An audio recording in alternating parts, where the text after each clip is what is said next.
Henry Alden traced his fingers over the colorful patterns painted on the boomerang. He sat with his two sisters, Violet and Jessie, in the comfortable cabin of the Redimus Society's private jet.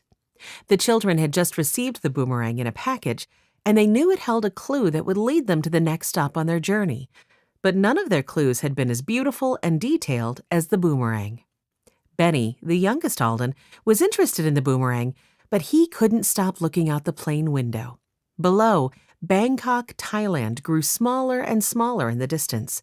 He watched the city as it disappeared behind a layer of puffy clouds. Then he turned in his seat to look at the boomerang too. "There are so many dots," he said. There really were. Black and white dots formed wavy lines. Other dots were the colors of the sunset, orange and red. The bright red reminded Benny of the Aldens' boxcar. Benny knew the boxcar, grandfather, and their dog Watch would all be waiting for them when the children were done returning the 7 artifacts for the Redimus Society. But he missed seeing them. And it had been nice to have Cousin Joe, Cousin Alice, and Sue Lee with them as they traveled through China and Thailand, especially with the arch-rival Argents constantly trying to throw them off course. Violet noticed Benny's quietness. As if she knew what he was thinking, she said, "Don't be too homesick, Benny. Cousin Alice told us someone will be waiting for us at our next stop. I wonder who it could be." The idea that someone familiar would be waiting for them, wherever they were going, gave Benny a warm feeling of relief.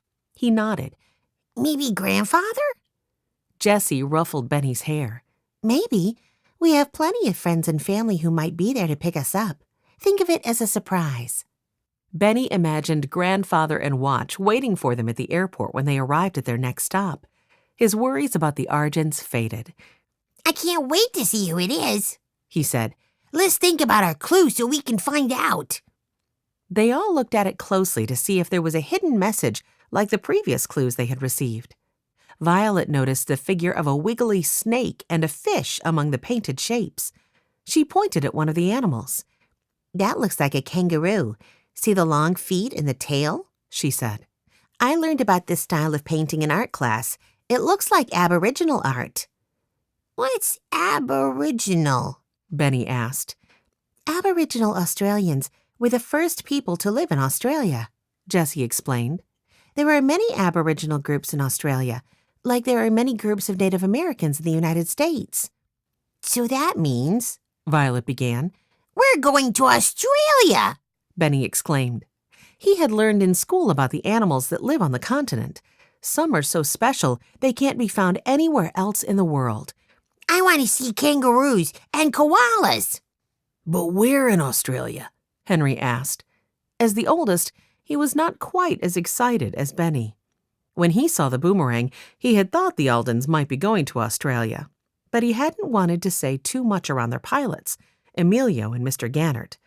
When the children had been in Thailand, they had figured out one of the pilots was working for the Argents.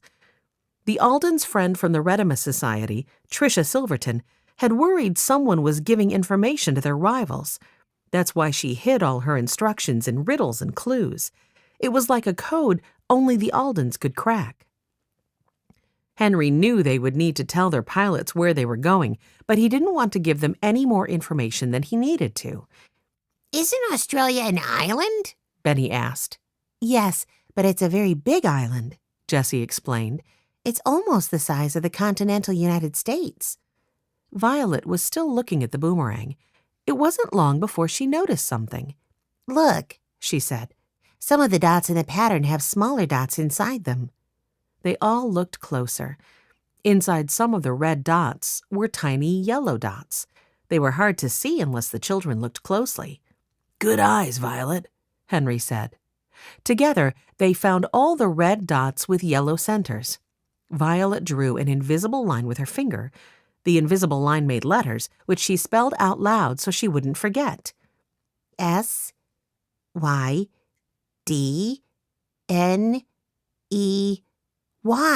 she spelled.